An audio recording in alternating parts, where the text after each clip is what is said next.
বিদ্রোহের রাত, এ.এম. সিফাত।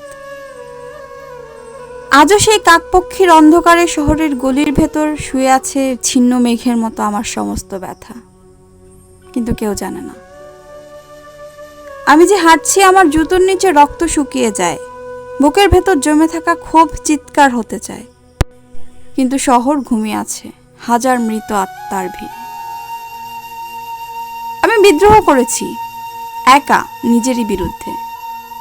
যে আকাশে শেকল পাড়ানো চাঁদ, যে রোদে কেবল মৃত মানুষের গন্ধ, যে নদী কাঁদতে কাঁদতে মরে গেছে, সেই নদীর তলদেশ থেকে উঠে আসে আমার এই কণ্ঠস্বর, আমাকে ডাকে, জাগো, যত শেকল ভাঙবার আছে ভেঙে দাও।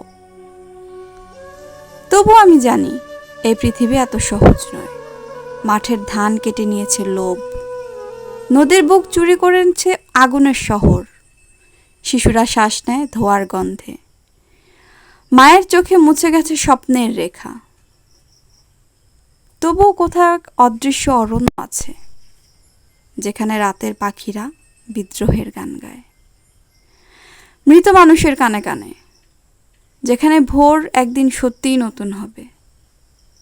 আমিও সেই অরণ্যে যাব একদিন, আমার রক্ত, আমার ক্ষত, আমার ব্যথা সব দিয়ে লিখব অন্য এক পৃথিবীর নাম।